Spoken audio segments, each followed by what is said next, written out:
চাহিলেন যখন রে মানব রূপে নূর নবীকে করিয়াছেন সৃজন আল্লাহ তুম্মা সাল্লি সাইয়্যিদিনা মাদানা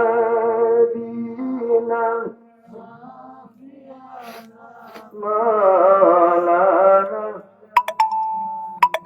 হযরত আজল ইকরাম আল্লাহ নবীর গুণগান হযরত হাজরিন আল্লাহ নবীর প্রশংসা যদি আমরা না করি আল্লাহ নবীর বিন্দু পরিমাণ কোনো সমস্যা হবে না, বিন্দু পরিমাণ কোনো ক্ষতি হবে না।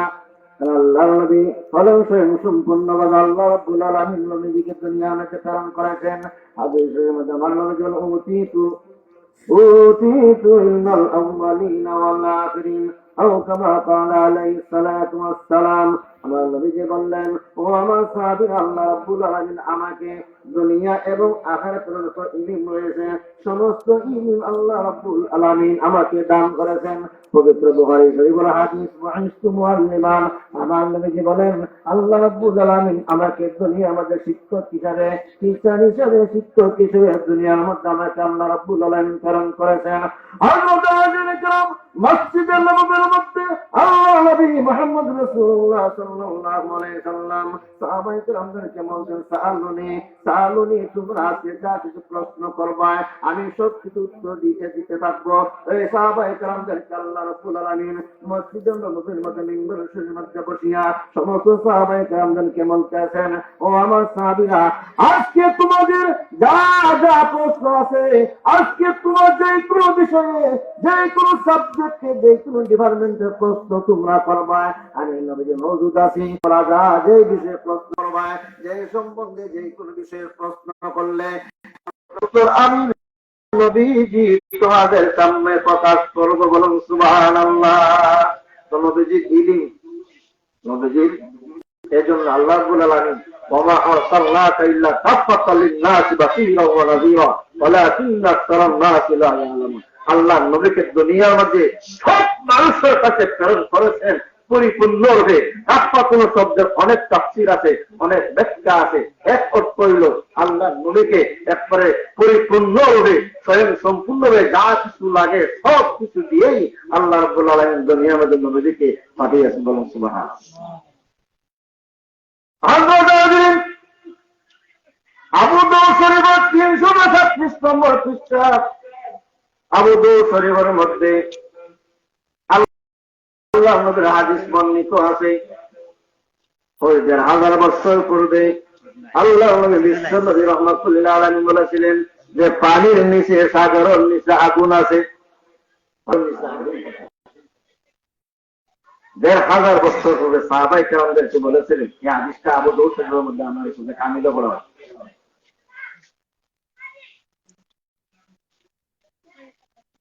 আল্লাহ নবী কি বলছেন যে পানির নিচে আগুন থাকে। আচ্ছা, আগুন আর পানি একসাথে থাকে না, আগুন পানি একসঙ্গে থাকে না। বৈজ্ঞানিকগণ এই কথা তারা বিশ্বাস করছেন। আমেরিকার ইউনিভার্সিটির 15 বছর আগে এখানে খুব আলোচনা হয়েছে, পত্রিকার মধ্যে হয়েছিল। তারা শ্রেষ্ঠ রিসার্চ করিয়া, বৈজ্ঞানিক যন্ত্র দিয়া পরীক্ষা নিরীক্ষা করিয়া, অনেক মাইক্রোসফট দ্বারা অনেক পরীক্ষা নিরীক্ষা করিয়া তারা প্রমাণ পাইল যে সাগরের নিচে, মাটির নিচে আগুন থাকে। আল্লাহ নবীর কথাটা তারা এর আগে তারা বিশ্বাস করছে না যে আগুনের, সাগরের নিচে, পানির নিচে আগুন কেমনে থাকে। তারা এর আগে তারা বিশ্বাস করছে, কিন্তু তারা শেষ পর্যন্ত অনেক পরীক্ষা নিরীক্ষা করিয়া আল্লাহ নবীর কথা মুবারককে তারা বাস্তবে তার প্রমাণ করে, হ্যাঁ সত্যি সত্যি পানির নিচে আগুন থাকে। এই প্রমাণ পাওয়ার পরে আমেরিকার অনেক বৈজ্ঞানিক তারা কলিমা পড়িয়া মুসলমান। আল্লাহ নবী কিন্তু আনিল হাওয়া, আল্লাহ নিজস্ব মন গড়া কিছুই কথা বলেন নাই। সব কিছু কথা যা বলছেন আল্লাহ ইশারায়, আল্লাহ পক্ষ হইতে নবীজি জবাব দিয়ে কথা বলতেন। নিজের ইচ্ছা দিয়ে, নিজের মন গড়া কোনো কথা কোনোদিন কখনো আল্লাহ নবী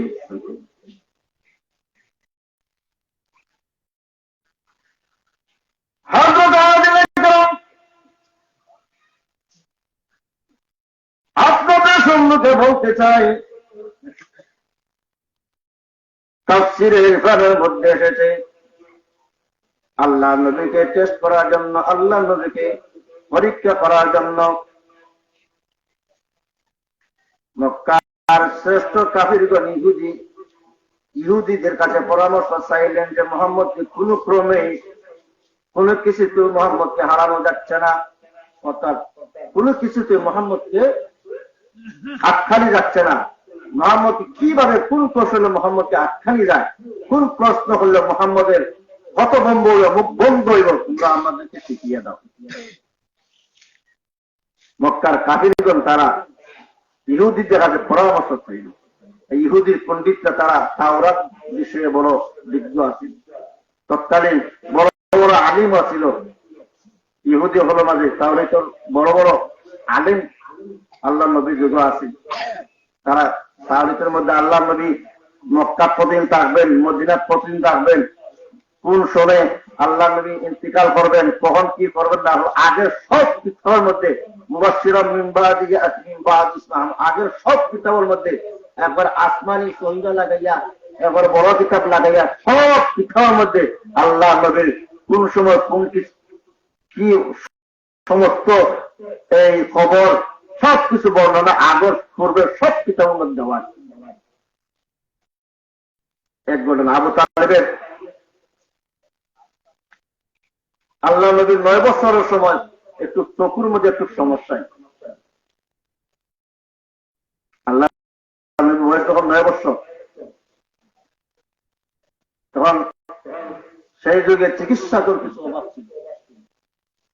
আবু তালেব আল্লাহ নবীকে কাছাইসুল কুবরা নবী খুব সুন্দর করে আনছেন আল্লামা জালালউদ্দিন সৈয়দ রহমাতুল্লাহ আলাইহি। আল্লাহ নবীকে চোখের চিকিৎসার জন্য ইহুদি এক ডাক্তার আছে, আর এই ইহুদি ডাক্তার তাওরাত বিষয়ে বড় বিজ্ঞ। দরজার মধ্যে আল্লাহ নবী কাজ করলেন, কটার সময় রাত্রি 1টার সময় 10টা না 9টার সময় অমুক দিন অমুক মাসের অমুক বছরের অমুক দিনের অমুক সপ্তাহের এই টাইমে এই সময়ে মোহাম্মদ ইবনে আব্দুল্লাহ আমার কাছে আসবেন ইহুদির কাছে চিকিৎসার জন্য। তাওরাতের মধ্যে লেখা, বলেন সুবহানাল্লাহ। ইহুদির সঙ্গে সঙ্গে তৎকালীন সময়ে ভালো পরিচিত একজন চিকিৎসক ছিলেন। আবু তালেব তো মুসলমান নাই।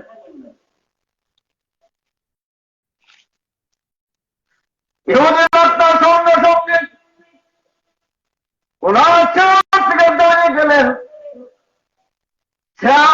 থেকে উঠিয়া আল্লাহ নবীর স্বাগতম দিয়া আলাম সালাম দিয়া চোখের পানি ছাড়তে আর কাঁদতেছেন, ইয়া রাসূলুল্লাহ ইয়া হাবিবাল্লাহ, নবীজি গো, ও দেখেন তাওরাত কিতাবের মধ্যে বর্ণনা রয়েছে অমুক সনের অমুক রাত্রে অমুক দিন অমুক টাইমে রাত্রে 9টার সময় রাত্রে 10টার সময় আপনি আমার বয়স তসিবান ইয়া রাসূলুল্লাহ ইয়া হাবিবাল্লাহ, নবীজি গো, ও আমার তাওরাতের মধ্যে লেখা রয়েছে ইয়া রাসূলুল্লাহ ইয়া হাবিবাল্লাহ, নবীর নবী আপনার চোখের চিকিৎসা লাগবে না, কিন্তু तमाम পৃথিবীর মানুষকে আল্লাহ রাব্বুল আলামিন জানিয়ে দেওয়ার জন্য ইয়া রাসূলুল্লাহ ইয়া হাবিবাল্লাহ, আপনার সঙ্গে কে বিয়াদবি করবে, আপনার সঙ্গে কে বলাৎকার করবে, আপনার শত্রুতানি কে করবে, আপনার দুশমনি কে করবে, আপনার বিরোধিতা কে করবে, আপনার উপরে কে অস্ত্র চালাবে, বদর যুদ্ধ কখন হবে, উহুদের যুদ্ধ কখন হবে, মুতার যুদ্ধ কখন হবে,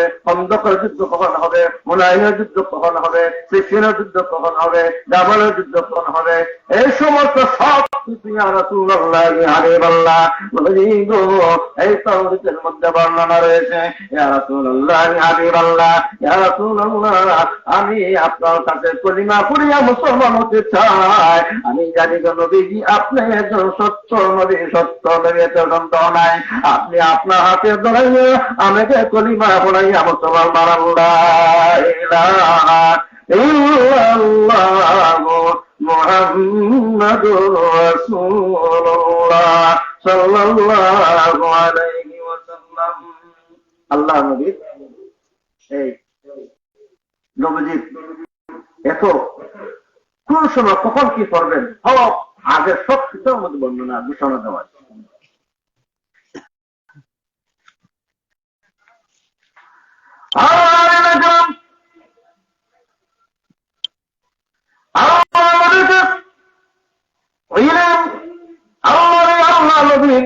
কি পরিমাণ যোগ্যতা রয়েছেন, কি পরিমাণ ইলম রয়েছে, কি পরিমাণ এই বিদ্যা রয়েছে আল্লাহ নবীকে টেস্ট করার জন্য কাফিরগণ ইহুদিদের কাছে চলে গেলেন। ইহুদিরা প্রশ্ন করলো যে তিনটা তাওরাতের মধ্যে লেখা আছে তিনটা প্রশ্নের কথা। আল্লাহ নবীর দুনিয়ার তশরিফ আনার পরে আল্লাহ নবীকে ইহুদিদের মাধ্যমে কাফিরদের মাধ্যমে আল্লাহ নবীকে তিনটি প্রশ্ন করা হইবে। এই তিনটি প্রশ্নের মধ্যে একটা প্রশ্নের উত্তর দিয়ে দিবেন আর দুইটা প্রশ্ন উত্তর দিবেন না।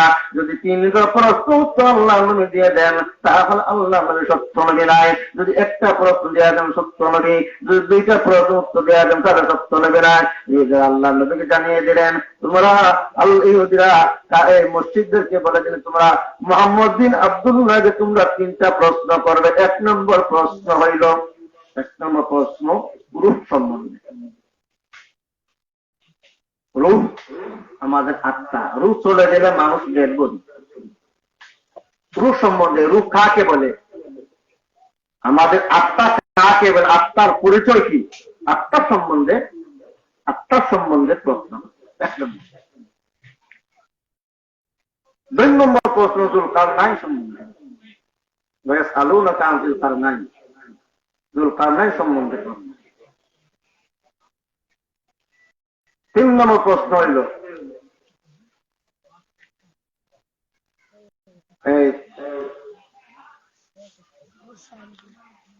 এক নম্বর প্রশ্ন রূপ, দুই নম্বর যুলকারনাইন, আর তিন নম্বর প্রশ্ন আমার স্মরণ আল্লাহ তিনটা প্রশ্ন করবেন।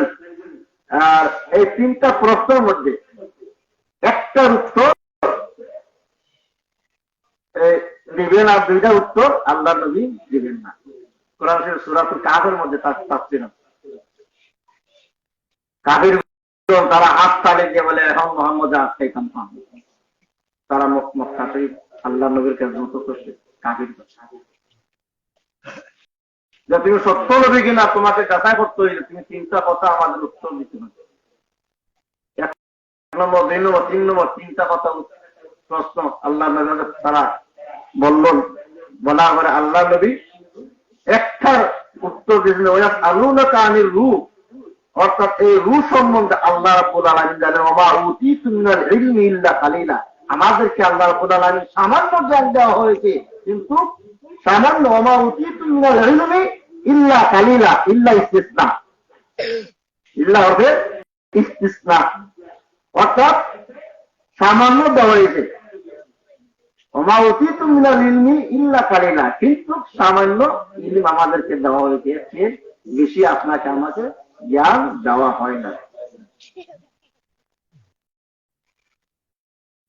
এই প্রশ্ন আল্লাহ নবী দিয়ে দিলেন।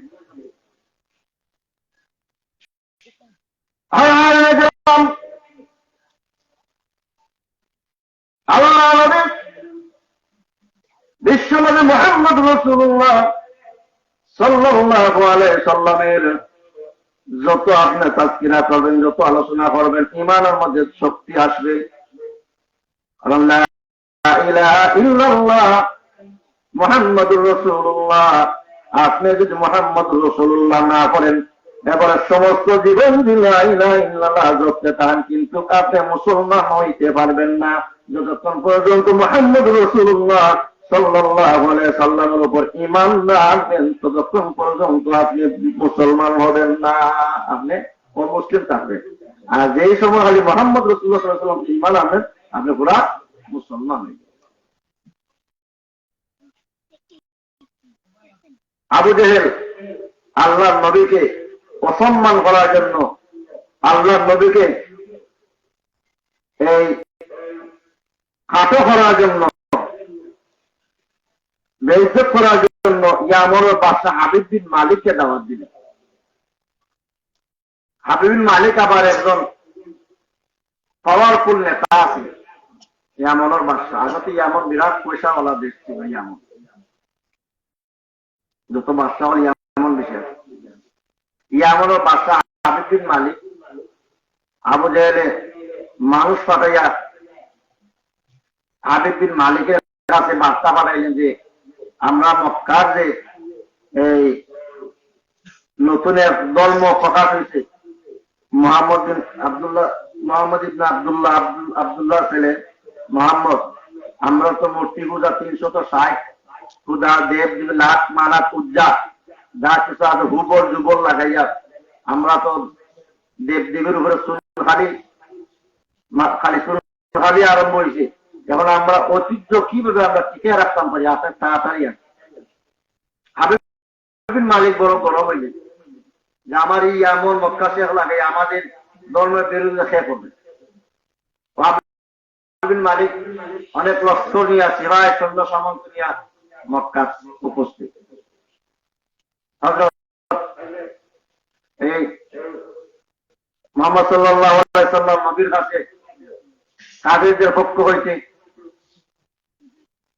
ঘোষণা দেওয়া হইল, জানিয়ে দেওয়া হইল অমুক দিন আপনার সাথে লড়াই হবে, আপনার সাথে তর্ক বিতর্ক হবে, প্রশ্ন করা হবে। যদি আপনি আপনার সত্য ধর্ম হয়ে থাকে তাহলে আপনার প্রমাণ করতে হবে।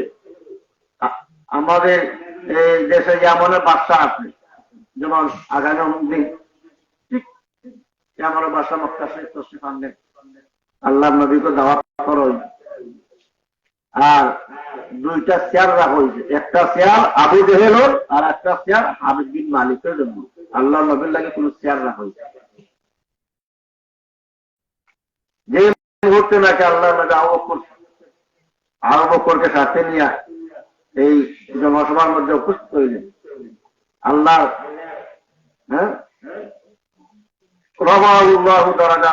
আল্লাহ যার দরজা বাড়িয়েছেন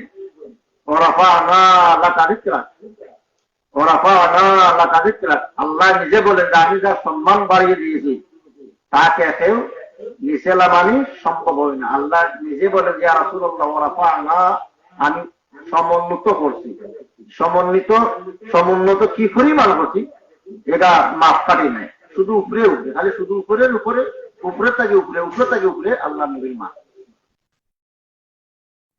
হাবিব বিন মালিক 13 বছর, আবু জেহেল 13 বছর। যে মুহূর্তে আল্লাহ নবী তশরিফ আনলেন আনার সঙ্গে সঙ্গে আল্লাহর কি শান, আল্লাহর কি ক্ষমতা, আল্লাহর কি কুদরত, আল্লাহ নবী তশরিফ আনার সঙ্গে সঙ্গে তারা স্বেচ্ছা আল্লাহ নবীকে চেয়ার দিয়ে দিল, আবু বকরকে চেয়ার দিয়ে দিল। বলুন সুবহানাল্লাহ। হাবিব বিন মালিক বললেন আমি আমার বাদশা, আমি জানতে চাই আপনি নাকি নবুয়তের দাবি করতেছেন, আপনি নাকি আমাদের দেব দেবী আমাদের পূজাকে আপনি মিথ্যা বলতেছেন, আপনি নাকি মোহাম্মদ ইবনে আব্দুল্লাহ ছেলে মোহাম্মদ, আপনি নাকি নতুন নবী দাবি করতে আছেন।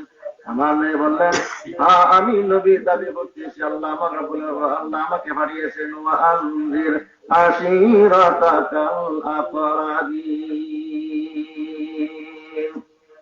আল্লাহ নিজে আদেশ দিয়েছেন যে আপনি তাদেরকে ভয় প্রদর্শন করুন। ইন্না আরসালনাকা শাহিদান ওয়া মুবাশশিরান ওয়া নাযিরা, আপনি তাদেরকে দুনিয়াবাসী থেকে সতর্ক করুন, তারা যেন জাহান্নাম থেকে ফিরিয়ে জান্নাতের মধ্যে তারা যেন আসে। এই দাওয়াত সব নবীদের জন্য ফরজ ছিল, এলাহিয়ত দাওয়াত সব নবীদের জন্য ফরজ। হাবিব বিন মালিক বললেন ইয়া রাসূলুল্লাহ, ইয়া হাবিবাল্লাহ,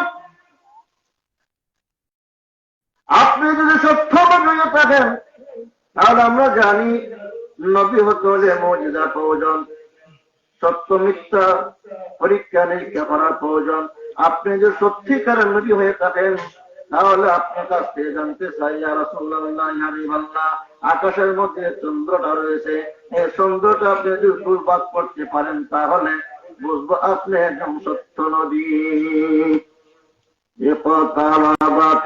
الساعة وانشق القمر اقترب নিকটবর্তী সাআত কিয়ামত ওয়ানশাক আল কামার চন্দ্র বিকম্পিত হয়ে গেছে চন্দ্র বিকম্পিত হয়ে গেছে আল্লাহ নবী যে মুহূর্তে শাহাদত আঙ্গুল দিয়া চন্দ্রের মধ্যে ইশারা দিলেন সাহাবাতুল ওয়াজি যখন ইশারা করলেন ইশারার সঙ্গে সঙ্গে চন্দ্রটা দুর্বাস হয়ে গেলেন তৎকালীন সময়ে যখন সাহাবায়ে কেরামগণ ছিলেন তারা দেখতে পারলেন যে এক টুকরা জবলে আবু কুবাইস আর এক টুকরা জবলে সূরার মধ্যে বলুন সুবহানাল্লাহ। এখনো চাঁদের মধ্যে যারা চাঁদের জগতে গেছেন এখনো চাঁদের মধ্যে একটা চিহ্ন আছে একটা দাগ আছে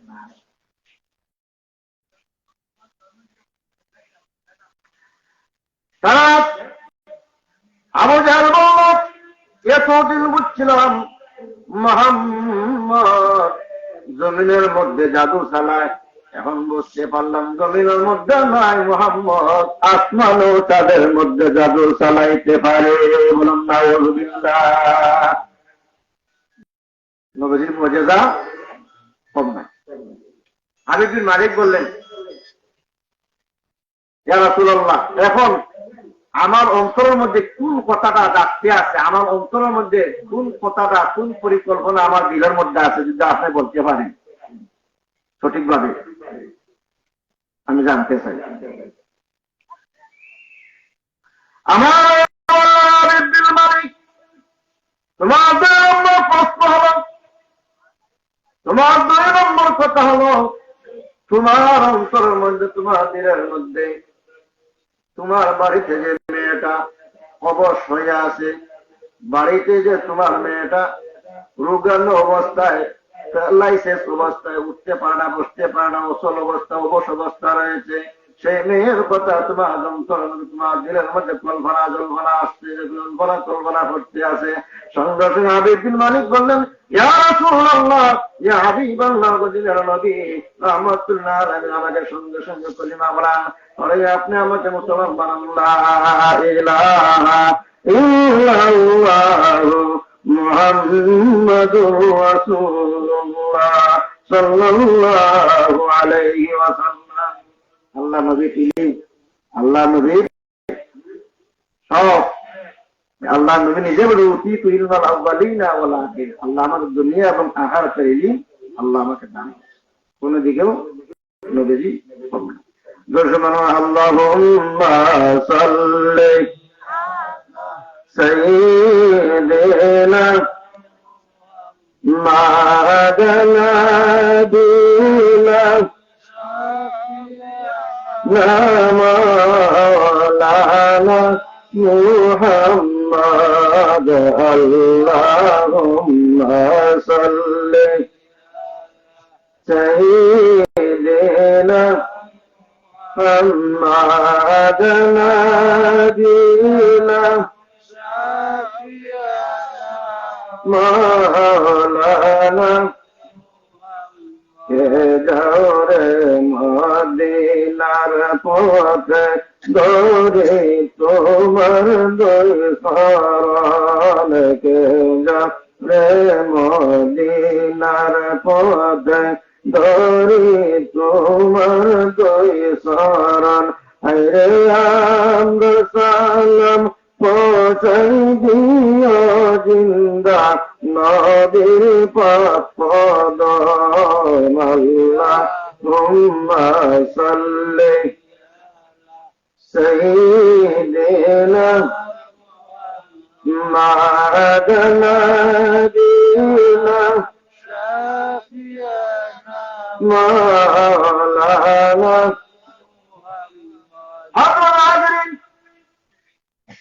আপনাদের সম্মানে আমি একটা দুরূদ শরীফের কথা বলি দুরূদ শরীফের অনেক ফজিলতের কিতাব আছে আমি একটা দুরূদ শরীফের কথা আপনাদেরকে ইতিহাস বলতে চাই সংক্ষেপ ভাবে আসরের ময়দানে আল্লাহ 2 বান্দা আটকা পড়বেন তাদের জন্য জাহান্নাম নির্ধারণ হয়ে গেছে জাহান্নাম সাব্যস্ত হয়ে গেছে তারা জাহান্নামে চলে যাবে এমন সময় এই 2 জন বান্দা বাবা আদম আলাইহিস সালামের সাক্ষাৎ হয়ে গেল মিজানের পাল্লা যখন ওজন করলেন ওজন করার পরে মিজানের পাল্লা পার, মিজানের নেকির যে পাল্লা, নেকির দ্বারা পাতলা হয়ে গেল, গুনার পাশায় বাড়ি হয়ে গেল, তাদের জন্য সাব্যস্ত হয়ে গেল জাহান্নাম।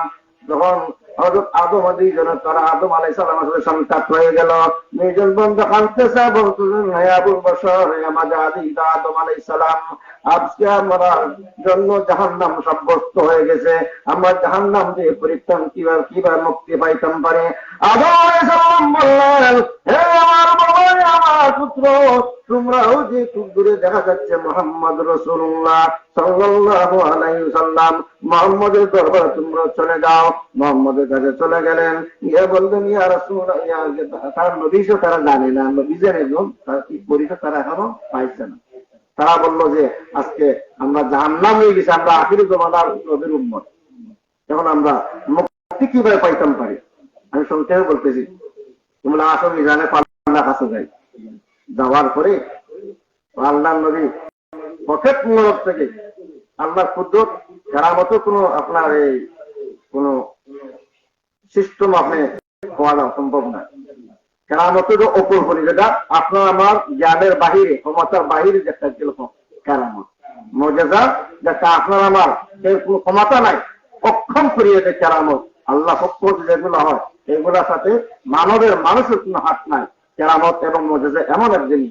তখন আল্লাহ নবী পকেট থেকে এই একটা কাগজ দিলেন, আর মিজানের পাল্লা যখন ওজন করা আরম্ভ হইল, তখন আল্লাহর কি কালাম, আল্লাহর কি কুদরত, তখন তারা নেকির পাল্লা বাড়ি হয়ে গেল, তখন তারা জান্নাতে চলে গেলেন। তখন তারা দুইজন বললেন ইয়া রাসূলুল্লাহ, ইয়া আপনাকে বলে আমি হইলাম আখিরি জমানার নবী মুহাম্মদ রাসূলুল্লাহ সাল্লাল্লাহু আলাইহি সাল্লাম। তোমরা দুনিয়ার থাকতে আমার উপরে তোমরা বর্তমান দরুদ শরীফ পড়ছিলে, এই দুইবার দরুদ শরীফের এই কথাটা, এই দুইবার দরুদ শরীফের এই আমলটা, তোমরা এই দরুদ শরীফটা আমি নবীর কাছে তালিকার মধ্যে আছি, টিকেট হিসেবে লিখিত আছি। এই লিখিত কাগজটা আমার কাছে এখন আছে। আসমাউ সালাতা আলি মাহাব্বাতিহি ওয়া আরিফুহুম, আল্লাহ নবীর শানও কেউ যদি দরুদ শরীফ করে আল্লাহ নবী তাকেও চিনে, তার বাস তার বংশমনিয়াত পর্যন্ত সে কোথায় হতে দরুদ শরীফ মদিনা শরীফ পড়াচ্ছে, সবকিছু আল্লাহ রব্বুল আলামিন নবীকে চিনা জানার ক্ষমতা দান করতে বলতে আমরা দরুদ শরীফ বড় এক উত্তম এক ফজিলত, উত্তম এক ইবাদত, দরুদ শরীফের চেষ্টা করতাম। আর এই দরুদ শরীফে আপনাকে আমাকে অলি বানাইবে, এই দরুদ শরীফে আপনার মান সম্মান সব বিপদ আপদ দূর করবে। দরুদ শরীফ আমারও চেষ্টা আমরা করতাম, কি বলবো না। আল্লাহ আদিন সময় কম, আল্লাহ নবী আমাদেরকে এত মহব্বত করতেন যে মহব্বতের কোনো শেষ নাই। আল্লাহ নবী ইন্তেকালের আগে জিবরাইল আমিনকে পাঠাইলেন, জিবরাইল তুমি আমার নবীর কাছে যাও। কিছুদিন পরে আল্লাহ নবী ইন্তেকালের সময় হয়ে গেছে, একটু বাকি। জিবরাইলকে আল্লাহ রাব্বুল আলামিন পাঠাইলেন যে আমার নবী ইন্তেকালের পরে আমি 4টা স্থান নির্ধারণ করলাম, তারিখুল ইসলাম 4টা স্থান নির্ধারণ করলাম। এই 4টা স্থান, 1 নম্বর হইল আরশে আজিম, 2 নম্বর জান্নাতুল ফিরদাউস, আবে হাউজে কাউসার, সিদরাতুল মুনতাহা। এই 4টি স্থান নবীর কাছে গিয়া তুমি প্রকাশ করবা। এই 4 জায়গার মধ্যে যে জায়গার মধ্যে আমার নবী চাইবেন, সেই জায়গার মধ্যে আমি আমার নবীকে ইন্তেকালের পরে রাখবো। জিবরাইল আমিন বললেন ইয়া রাসূলুল্লাহ, এই খবর, এই সংবাদ আমার হে ভাই জিবরিল, আরশে আজিম চাই না, সিদরাতুল মুনতাহা চাই না, হাউজে কাউসারের নিকট থাকতে চাই না, জান্নাতুল ফিরদাউসে আমিও থাকতে চাই না। আমি আমার গুনাহগার উম্মতদেরকে ছাড়িয়া আমি আসমানে আরশে আজিমে জান্নাতের মধ্যে আমি থাকতে চাই না। আমি আমার গুনাহগার উম্মতের মায়া মহব্বত লইয়া এই মদিনার মাটির নিচে আমি থাকতে চাই। আমি গুনাহগার উম্মতদেরকে বলিয়া চালিয়া জমিনের মধ্যে আমি আসমান আরশে আজিমে জান্নাতুল ফিরদাউসে আমি থাকতে চাই না। নবীজি কি মহব্বত, নবীজিকে ভালোবাসা আমরা। এখন যদি আমরা নবীজিকে বলি তাহলে সবকিছু শেষ। আমরা নবীজির মহব্বত থাকতে হবে। ইন্নাল মাহাব্বাতা লিন-নাবী হিয়া রূহুল ঈমান। আনোয়ার মুহাম্মাদিয়া একটা কিতাব আছে, ইন্নাল মাহাব্বাতা লিন-নাবী হিয়া রূহুল ঈমান। আপনার আমার শরীরের মধ্যে রূহ না থাকলে আপনার আমি ডেড বডি, মৃত্যু। ঠিক তেমনি ইমানের মধ্যে যদি নবীর মহব্বত না থাকে তাহলে আপনার ইমানটা মুর্দা, আপনার ইমান মুর্দা। নবীর মহব্বত থাকতে হবে। এক সাহাবী বলেন, মাতা তাকু মুস্তাহা, মাতা তাকু মুস্তাহা মুজারা সেগা। একবার, দুইবার, তিনবার বললেন মাতা তাকু মুস্তাহা, কিয়ামত কখন সংঘটিত হবে? আল্লাহ নবীকে নবী বললেন, তিনবারের সময় আল্লাহ নবী বললেন যে তুমি কিয়ামত সম্বন্ধে তুমি তিনবার প্রশ্ন করলে কিয়ামতের মোকাবিলা করার জন্য তুমি কি সম্বল অর্জন করছো, কি সম্বল অর্জন করছো? মা আ'দাততু লাহা, মা আ'দাততু লাহা, তুমি কি সেই ব্যাপারে তুমি কি অর্জন করো? লোকে বলে, ইয়া রাসূলুল্লাহ, কিয়ামতের মোকাবিলা করার জন্য আমার কাছে কোনো সম্বল নাই, আমার কাছে কোনো আমল নাই। ইয়া রাসূলুল্লাহ, ইয়া হাবিবাল্লাহ, নবী গো, আমার কাছে একটা সম্বল রয়েছে। ইয়া রাসূলুল্লাহ, আমি আপনাকে মহব্বত করি। বলুন সুবহানাল্লাহ। আমার নবী বললেন, আনতা মা মান আহবাবতা, আনতা মা মান আহবাবতা, তুমি যাকে ভালোবাসবা তার সঙ্গে তোমার হাসর হবে।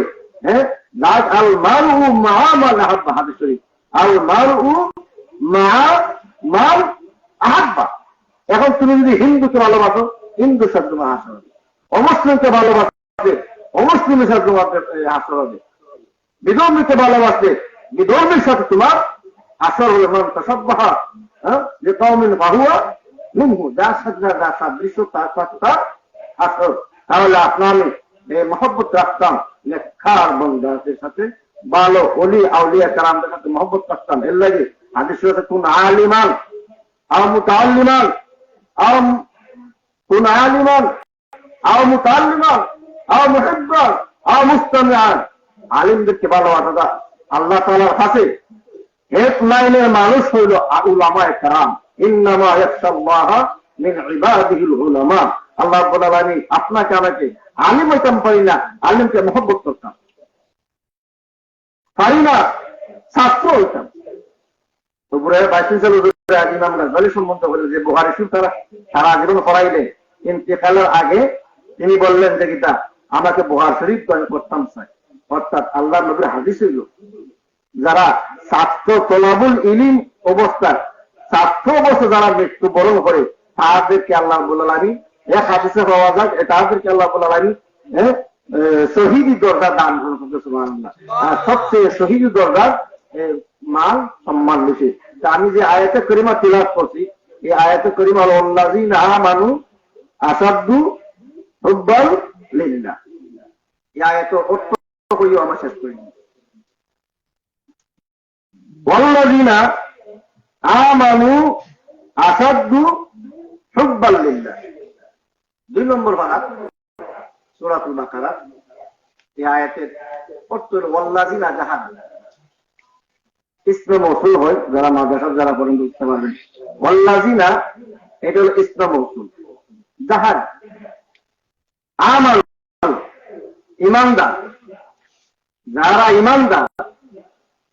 আসাদ্দু এটা আবার ইসমে তাফদীল আছে না, আসাদ্দু ইসমে তাফদীল আছে গা, যে সরহ বলা হয় মানে অধিক ভালোবাসা। আসাদ্দু আও আহবাবু, যারা অধিক ভালোবাসে। হুব্বাল লিল্লাহ, আল্লাহ। অর্থাৎ যারা মুমিন, যারা ঈমানদার,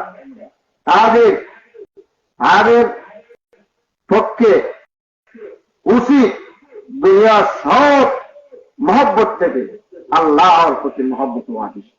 এটা হইল ঈমানদারদের বৈশিষ্ট্য বা ঈমানদারদের 1 নম্বর প্রধান কাজ হইল সব কিছু বাদ দিয়ে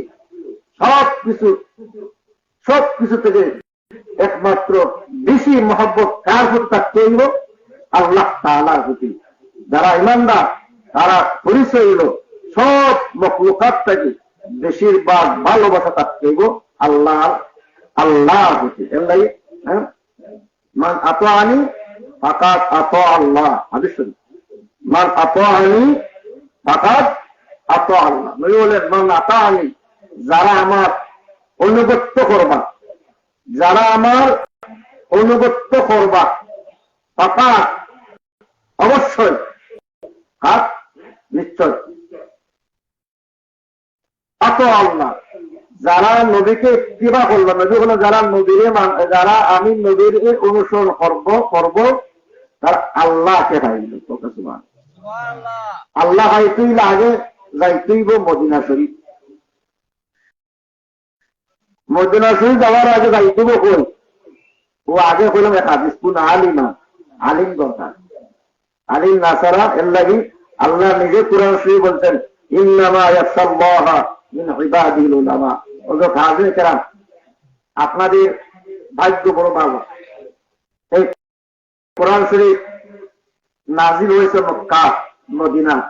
এই কোরআন শরীফের কারণে মক্কা মধ্যে তামাম পৃথিবীর থেকেও সম্মানী একমাত্র কার কারণে? কোরআন শরীফের কারণে। আহলুল কুরআন আহলুল্লাহ, আল্লাহ তাআলার একটা ফ্যামিলি আছে, সংসার আছে। সংসার বুঝছেন? তামাম পৃথিবীটা আল্লাহর নিয়ন্ত্রণে চলে। এর মধ্যে খাস হলো আল্লাহ আহলুল কুরআন, যারা কোরআন শরীফকে, যারা কোরআন শরীফ আহাল, কোরআন শরীফকে যারা মহব্বত করে, হাফেজে কোরআন। আপনার লাগাচ্ছর হাফেজে মাদ্রাসা আছে, এরপরে হাদিস শরীফ পড়ানিয়া আলিয়া মাদ্রাসা আছে। এই জন্য আপনাদের ভাগ্যবালা। কিয়ামতের ময়দানে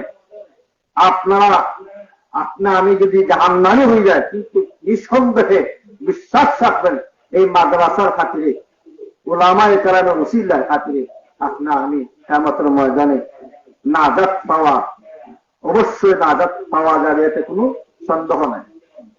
এই মক্কা মদিনা একমাত্র কোরআন শরীফের কারণে আজকে তামাম পৃথিবীর মধ্যে মক্কা মদিনা সম্মানে ইজ্জত দিচ্ছে।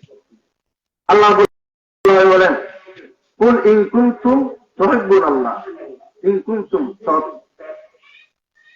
বুঝেন তো? তুমি বললে আমি বলবো, ওটা না সৎ। ইন কুনতুম তুহিব্বুনাল্লাহ, আল্লাহ সত্য দেন, ইন হবে সতিয়া, এটা নাহর কায়দা। ইন কুনতুম তুহিব্বুনাল্লাহ, ইন কুনতুম তুহিব্বুনাল্লাহ, আল্লাহ সত্য দেন, শব্দ যাচাই।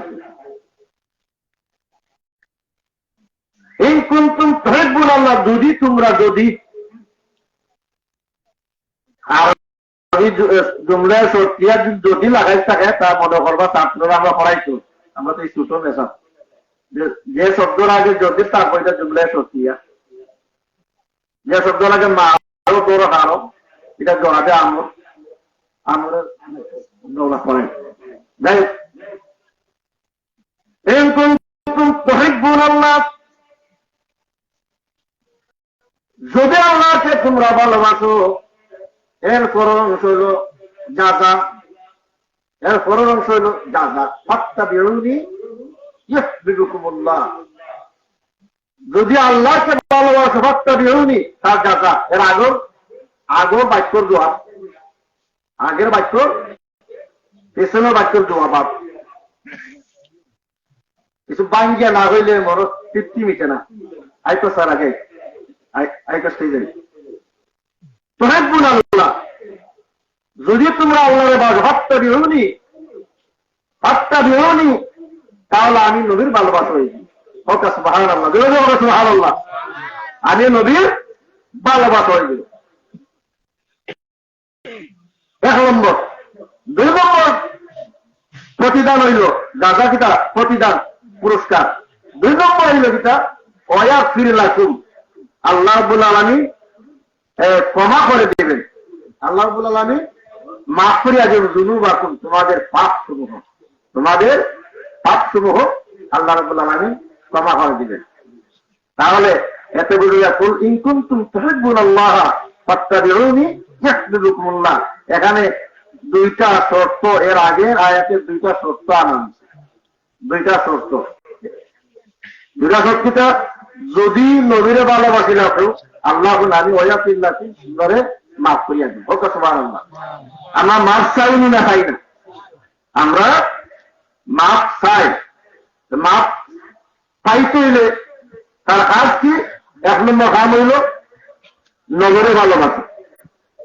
নবীরে ভালোবাসলে আল্লাহ ভালোবাসা হয়ে গেল 1 নম্বর পুরস্কার। নবীরে ভালোবাসলে 1 নম্বর পুরস্কার আল্লাহ ভালোবাসা নিল। 2 নম্বর পুরস্কার নবীরে ভালোবাসলে ওয়াগফির লাকুম যুনুবাকুম, আল্লাহ আমার গুনাহকে মাফ করিয়া দিবেন। ওকে সুবহানাল্লাহ। তাহলে আয়াতে দ্বারা বুঝা আল্লাযীনা আমানু আসাদ্দু হুব্বান লিল্লাহ। এর লাগে আপনার ঈমান লা ঈমানা লিমান লা মাহাব্বাতাল, লা ঈমানা লিমান লা মাহাব্বাতাল, যার মধ্যে মুহাব্বত নাই এর মধ্যে ঈমান নাই। হাদিস শরীফ। যার মধ্যে মুহাব্বত নাই, ভালোবাসা নাই, এর মধ্যে ঈমান নাই। তাহলে মুহাব্বত দরকার। মুহাব্বত কি জরুরি। হযরত উমর রাদিয়াল্লাহু তাআলা তার পিতার অবস্থা, হযরত উমর রাদিয়াল্লাহু তাআলা আল্লাহর নবীর কাছে হাদিস যে আমার পরে যদি আল্লাহ দুনিয়াত নবী ফিরে যায়, নবী ফিরে পাঠাইছেন, তাহলে যদি নবীর রাস্তা চালো থাকতো, যদি নবীর ভোট থাকলে ওমর রাদিয়াল্লাহু তাআলা নবী, যদি নবুয়তির দরজা পুরা থাকতো। এই কথা বললেও আমি শেষ করি। তাম মক্কা শহরের মধ্যে যারা মুহাম্মদের শির, মুহাম্মদের মাথা যারা আনিয়া দিতে পারবে, মস্তক যে আনিয়া দিতে পারবে, আমি হাজার হাজার স্বর্ণ মুদ্রা, টাকা পয়সা আমি তাদেরকে পুরস্কার দিব, উপঢৌকন দিব। এখন তো গরিব যা আছে ও তা আশা হয় না, বললে গরিব দিকে মুহাম্মদের মস্তক জানতাম পানি দেখ সময় কম। এখন সবাই রেডি তলোয়ার লইয়া, উমরও তলোয়ার লইয়া রেডি। ওটার মধ্যে একজন পাইলে তার বন্ধু সাইদ, আর আপনি পেঁয়াজ হবে না, সাইদে বলে যে উমর আছে বড় তুমি উত্তেজিত, বড় গরম অবস্থা, সরগম অবস্থা। কারণ না মোহাম্মদ মস্ত জানতাম, মোহাম্মদ সভ্য না যাই। এই বলে তুমি আগে মোহাম্মদর মস্তক মাথা মুবারক আনার আগে তোমার গড় সামলাও। বলে কি খবর? গড় কি? বলে তোমার বোন মুসলমান হয়ে গেছে, তোমার বোনের জামাইও স্বামীও মুসলমান হয়ে গেছে, আগে এদেরকে তুমি সংশোধন করো।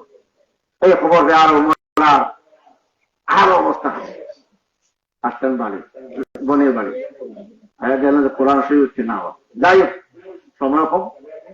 প্রশ্ন হলে তুমি কি করতেছো বলে তারা স্বীকার করে না, ডরাই যায়। শেষ পর্যন্ত মায়ের খাবার করে আর মোহাম্মদ কোরআন পড়তে আসলাম।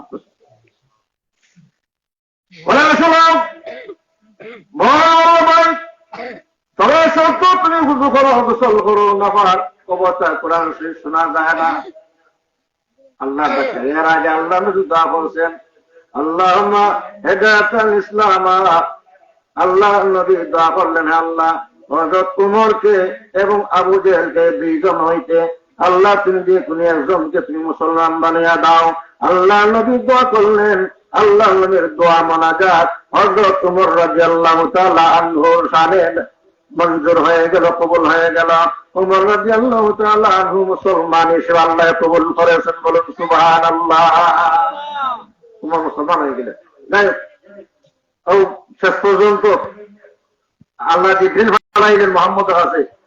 জিবরাইল আলাইহিস সালাম, ইয়া রাসূলুল্লাহ, কিছুক্ষণ পরে, কিছুক্ষণের মধ্যে উমর আসবে আপনার দরবারে মুসলমান দেখে, কিন্তু আপনার শত্রু দেখে আসবে না। উমর আসতেছে মুসলমান হয়ে, আপনাকে আল্লাহর পক্ষ হইতে সুসংবাদ দেওয়া হয়ে গেছে ইয়া রাসূলুল্লাহ। একটু সময়ের ভিতরেই উমর আপনার কাছে মুসলমান হিসেবে আসতেছে, বলুন সুবহানাল্লাহ।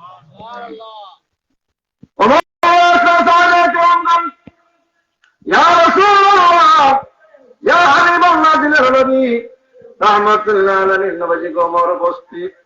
জিবরিল তো আগে জানিয়ে দিলেন, আমার নবী বললেন সাহাবায়ে কেরাম তোমরা কোনো চিন্তা করিও না, ওমর এখন বীর বেশে নাই, ওমর আস্তে আস্তে কোন মুসলমানের দেশে। বলুন সুবহানাল্লাহ। ওমর আল্লাহর কাছে মুতাজি ইয়া রাসূলুল্লাহ ইয়া হাবিবাল্লাহ, নবীজি গো আপনার চেহারা মোবারক দেখে আমি অভিভূত হয়ে গেলাম। প্রথম মধ্যে আরো যে একটা ঘটনা ঘটেছিল, সেই ঘটনার বাস্তব প্রমাণ এসে আল্লাহ নবীর খেদমতে পাইলেন। ওমর বললেন ইয়া রাসূলুল্লাহ ইয়া হাবিবাল্লাহ, দিলেন নাকি আমাকে কালিমা পড়ে এই মুহূর্তে মুসলমান বানিয়ে দেন। লা ইলাহা ইল্লাল্লাহ মুহাম্মাদুর রাসূলুল্লাহ সাল্লাল্লাহু আলাইহি ওয়াসাল্লাম। উমর মুসলমান হয়ে গেল। উমর ঘোষণা দিল আজ মক্কার জমিনে আর গোপনে ইসলাম প্রচার হবে না, আজকে মক্কা শহরে প্রকাশ্যে ইসলাম প্রচার হবে। তলোয়ার লইয়া উমর বাড়ির দিকে রওনা দিলেন। মক্কার খানা খাবার সম্মুখে আসলেন আবু জেহেল কাফিরদের বৈঠক। আবু জেহেল বলল, হে ওমর, তুমি তো খালি হাতে আসার কথা নয়, তোমার সঙ্গে তো মোহাম্মদের মস্তক থাকার কথা ছিল, মোহাম্মদের মাথা তো তোমার হাতে থাকার কথা ছিল, তুমি খালি হাত কেন? খাত্তাব বললেন, মুনাফিকা বললেন, তোমাকে এত কষ্ট করি আমি তোমাকে লালন পালন করলাম, তুমি আমার ছেলে আবু জেহেলের প্রধানমন্ত্রী ছিল উমরের হযরত উমর রাদিয়াল্লাহু তাআলা আনহু পিতা খাত্তাব। পিতা উমর, তুমি খালি হাতে শূন্য হাতে কেন মুহাম্মদের দরবার হেঁটে ফিরলে? তোমার সঙ্গে তো তার কথা ছিল মুহাম্মদের মস্তক তোমার হাতে না, কারণ কি? উমরের বাপের হাতে হযরত উমর রাদিয়াল্লাহু তাআলা আনহু পিতার হাতে একটা তলোয়ার ছিল, আর এই তলোয়ার দিয়ে রাগান্বিত অবস্থায় উমর রাদিয়াল্লাহু তাআলা আনহু পিতা দিলেন, উমরের উপর আঘাত করলেন, আর এই আঘাত ফিরেতে গিয়া হযরত উমর রাদিয়াল্লাহু তাআলা আনহু তলোয়ার লেগিয়া হযরত উমর রাদিয়াল্লাহু তাআলা আনহু পিতার মস্তক দিয়ে খণ্ডিত হয়ে গেলেন। সুবহানাল্লাহ। এটাই তাদের ছিল নবীর প্রতি ভালোবাসা, আল্লাহর প্রতি মহব্বত। আল্লাহ রাব্বুল আলামিন আপনাকে আমাকে যেন নবীর প্রতি মহব্বত, আল্লাহর মহব্বত যেন দিয়ে আমাদের অন্ধকার জীবনকে, আমাদের ইমানকে, আমাদের অন্তরকে যেন পরিপূর্ণ করিয়া দেন। বললাম আল্লাহ আল্লাহ আল্লাহু লা ইলাহা ইল্লাহু, আমার আল্লাহ আল্লাহ আল্লাহু লা ইলাহা ইল্লাহু, আল্লাহ আল্লাহ আল্লাহু লা ইলাহা ইল্লাহু। জয় নবীকে একবার দেখলে বুঝ করে হারাম, মন কালে দিও দেখা, মন কালে দিও দেখা, হাবিব দুজাহান নবীজি আল্লাহ আল্লাহ আল্লাহু লা ইলাহা ইল্লাহু, আল্লাহ আল্লাহ আল্লাহু লা ইলাহা ইল্লাহু। আস্তাগফিরুল্লাহ রাব্বি মিন কুল্লি যামবিন ওয়া আতুবু ইলাইহি ওয়া লা হাওলা ওয়া লা কুওয়াতা ইল্লা বিল্লাহিল আলিয়্যিল আযীম। আস্তাগফিরুল্লাহ ইন্নাল্লাহা গফুরুর রহিম। লা ইলাহা ইল্লাল্লাহ মুহাম্মাদুর রাসূলুল্লাহ সাল্লাল্লাহু আলাইহি ওয়াসাল্লাম। সলিমউদ্দিন সাহেব ভালো বয়ান, মৌলানা আব্দুল কবির সাহেব যা আছেন, আসলে আমি ওয়াজ করে দিয়ে দেবী বালা সুন্দর বয়ান আমি শেষ করলাম। আর দোয়া করি اللهم امين. الهي بجاه نبيك المصطفى ورسولك المفضل طهر قلوبنا من كل وسيء وابنا مجاهدتك ومحبتك وامتنا على سنة والجماعة وشرف الى لقائك يا ذو الجلال والاكرام. اقدر عليها القدوة مع الحاضرين درباره بندراتي يا رحمة الغراب ذكاره ويا غرمارة وعيترا بندابه تمسدوري والخدا يا ذو جهاد حاره. أقوم القلم درع شفيع المسلمين ما نعمتك وسين عليك الأجر الباره.